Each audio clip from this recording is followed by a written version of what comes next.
Hello' everyone competitive জিকে চেনেলটোলৈ আকৌ এবাৰ সকলোকে স্বাগতম জনাইছোঁ। আজি মই আছাম লিটাৰেচাৰ অৰ্থাৎ অসমীয়া সাহিত্যৰ দ্বিতীয় খণ্ডটোত আকৌ 20টা মষ্ট ইম্পৰ্টেণ্ট MCQ কুৱেশ্যন তোমালোকৰ বাবে লৈ আহিছোঁ। আশা কৰোঁ ভিডিঅ'টো তোমালোকক সকলোকে ভাল লাগিব। আজিৰ ভিডিঅ'ত আমাৰ প্ৰথমটো কুৱেশ্যন হ'ল যে 1846 চনৰ জানুৱাৰী মাহত শিৱসাগৰৰ বেপ্টিষ্ট মিছনাৰী প্ৰেছৰ পৰা প্ৰকাশ পোৱা প্ৰথম অসমীয়া আলোচনীখনৰ নাম কি? এইখন আলোচনীৰ নাম হ'ল আমাৰ অৰুণোদয় আলোচনী। নেক্সট কুৱেশ্যনটো হ'ল আমাৰ কুৱেশ্যন নম্বৰ 2 যে অৰুণোদয় আলোচনীখনৰ প্ৰথম সম্পাদক কোন আছিল? অৰুণোদয় আলোচনীখনৰ প্ৰথম সম্পাদক আছিল আমাৰ কি? Nathan brown. বহুত ইম্পৰ্টেণ্ট কুৱেশ্যন হয় এইটো, তোমালোকে মনত ৰাখিবা। নেক্সট কুৱেশ্যনটো হ'ল যে অৰুণোদয় আলোচনীখনে অসমীয়া সাহিত্য জগতৰ তিনিজন মূল ব্যক্তিক চৰ্চালৈ আনিছিল। তলৰ কোনজন এই আলোচনীখনৰ চৰ্চাত নাছিল? অসমৰ মূল তিনিজন ব্যক্তি চৰ্চালৈ আহিছিল, সেই তিনিজন হ'ল আমাৰ আনন্দৰাম ঢেকিয়াল ফুকন, হেমচন্দ্ৰ বৰুৱা আৰু নিধিলিবাই ফাৰৱেল। কিন্তু বেণুধৰ ৰাজখোৱাৰ চৰ্চা এই আলোচনীখনত বেছি নাছিল, গতিকে অপশ্যন ডি আমাৰ কাৰেক্ট হ'ব। নেক্সট আমাৰ কুৱেশ্যনটো হ'ল কুৱেশ্যন নম্বৰ 4 যে অসমীয়া ভাষাৰ দ্বিতীয় বাতৰি কাকতখনৰ নাম কি? অসমীয়া ভাষাৰ দ্বিতীয় বাতৰি কাকত বা আলোচনীখনৰ নাম হ'ল আমাৰ অসম বিলাসিনী। তোমালোকে ইয়াতে আৰু এটা কথা মনত ৰাখিবা যে 1871 চনত মাজুলীৰ আউনীআটী সত্ৰৰ সত্ৰাধিকাৰ দত্তদেৱ গোস্বামীৰ প্ৰচেষ্টাত মাজুলীৰ ধৰ্মপ্ৰকাশ যন্ত্ৰৰ পৰা আমাৰ অসম বিলাসিনী অসমীয়া ভাষাৰ দ্বিতীয় বাতৰি কাকতখন প্ৰকাশ পায়। নেক্সট আমাৰ কুৱেশ্যনটো হ'ল কুৱেশ্যন নম্বৰ 5 যে অসমীয়া ভাষাৰ আলোচনী জোনাকী কিমান চনত প্ৰকাশ পায়? অসমীয়া ভাষাৰ আলোচনী জোনাকী 1889 চনৰ 9 ফেব্ৰুৱাৰী তাৰিখে প্ৰকাশ পায়।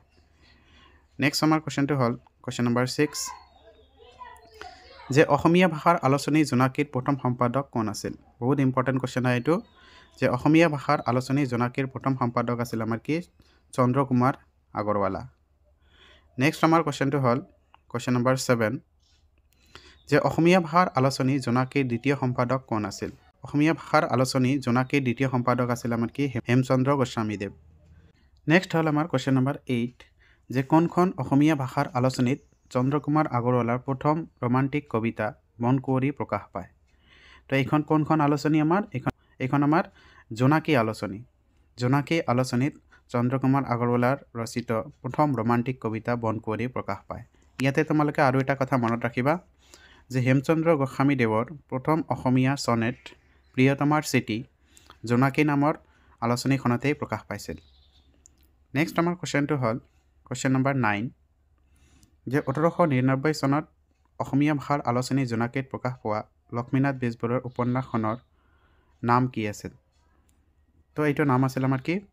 পদুম কুঁৱৰী। ঠিক আছে, যে লক্ষ্মীনাথ বেজবৰুৱাই ৰচনা কৰা পদুম কুঁৱৰী উপন্যাসখন 1891 চনত অসমীয়া ভাষাৰ আলোচনী জোনাকীত প্ৰকাশ পায়। ইয়াতে তোমালোকে আৰু এটা কথা মনত ৰাখিবা যে হোমেন বৰগোহাঞিদেৱৰ দ্বাৰা ৰচিত হালধীয়া চৰায়ে বাওধান খাই গ্ৰন্থখনত কৃষকসকলৰ জীৱন সংগ্ৰামৰ কথা প্ৰকাশ কৰা হৈছে। পৰীক্ষাত কুৱেশ্যন আহিব পাৰে যে হালধীয়া চৰায়ে বাওধান খাই গ্ৰন্থখন কোনে ৰচনা কৰিছে? তো এইটো কোনে ৰচনা কৰিছে? আমাৰ হোমেন বৰগোহাঞিদেৱে। নেক্সট আমাৰ কুৱেশ্যন হ'ল কুৱেশ্যন নম্বৰ 10 যে মিৰি জীয়ৰী উপন্যাসখন কোনে ৰচনা কৰে? তো মিৰি জীয়ৰী উপন্যাসখন আমাৰ ৰজনীকান্ত বৰদলৈদেৱে ৰচনা কৰে। তোমালোকে ইয়াতে আৰু এটা কথা মনত ৰাখিবা যে চন্দ্ৰকুমাৰ আগৰৱালাই নিয়ৰ নামৰ কবিতাটো ৰচনা কৰে। নেক্সট আমাৰ কুৱেশ্যন হ'ল তলৰ কোনজনক জোনাকী যুগত ত্ৰিমূৰ্তি হিচাপে জনা নাযায়?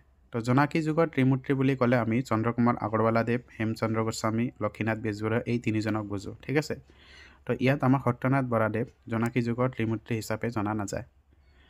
নেক্সট আমাৰ কুৱেশ্যন হ'ল কুৱেশ্যন নম্বৰ 12 যে গ্ৰামেটিকেল নোটছ অফ এছামিছ লেংগুৱেজ নামৰ প্ৰথম অসমীয়া ব্যাকৰণ পুথিখন কোনে লিখিছিল? তো এইটো লিখিছিল আমাৰ কি? Nathan brown. নেক্সট আমাৰ কুৱেশ্যনটো হ'ল কুৱেশ্যন নম্বৰ 13 যে অসমীয়া ভাষাৰ প্ৰথম ব্যুৎপত্তিগত অভিধান হেমকোষ কোনে ৰচনা কৰিছিল? এইটো আমাৰ কি? হেমচন্দ্ৰ বৰুৱা। নেক্সট আমাৰ কুৱেশ্যনটো হ'ল যে a few remarks on the Assamese language নামৰ গ্ৰন্থখন কোনে ৰচনা কৰে? এইখন ৰচনা কৰিছিল আমাৰ কি? আনন্দৰাম ঢেকিয়াল ফুকনে।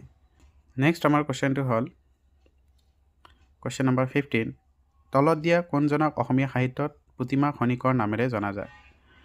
তো অসমীয়া সাহিত্যত প্ৰতিমা খনিকৰ নামে আমি কাক জানো চন্দ্ৰকুমাৰ আগৰৱালা দেৱক আমি প্ৰতিমা খনিকৰ নামেৰে জানো নেক্সট আমাৰ কোৱেশ্চনটো হ'ল কোৱেশ্চন নম্বৰ 16 যে অসমীয়া ভাষাৰ প্ৰথম সামাজিক নাটক ৰামনৱমী কোনে ৰচনা কৰিছিল তো এইখন আমাৰ গুণাভিৰাম বৰুৱাদেৱে ৰচনা কৰিছিল নেক্সট আমাৰ কোৱেশ্চনটো হ'ল কোৱেশ্চন নম্বৰ 17 যে অগ্নিকবি হিচাপে কাক জনা যায় তো কমলাকান্ত ভট্টাচাৰ্যক আমি অগ্নিকবি হিচাপে জানো নেক্সট আমাৰ কোৱেশ্চনটো হ'ল কোৱেশ্চন নম্বৰ 18 যে ভূত নে ব্ৰহ্ম কমেডি নাটকখন কাৰ ৰচনা ভূত নে ব্ৰহ্ম কমেডি নাটকখন ৰচনা কৰে আমাৰ পদ্মনাথ গোহাঁই বৰুৱা দেৱে নেক্সট আমাৰ কোৱেশ্চনটো হ'ল কোৱেশ্চন নম্বৰ 19 যে পদ্মশ্ৰী বঁটা লাভ কৰা প্ৰথমগৰাকী মহিলা অসমীয়া কবি কোন এইটো আমাৰ নলিনীবালা দেৱী পদ্মশ্ৰী বঁটা লাভ কৰা প্ৰথমগৰাকী মহিলা অসমীয়া কবি নেক্সট আমাৰ কোৱেশ্চন হ'ল কোৱেশ্চন নম্বৰ 20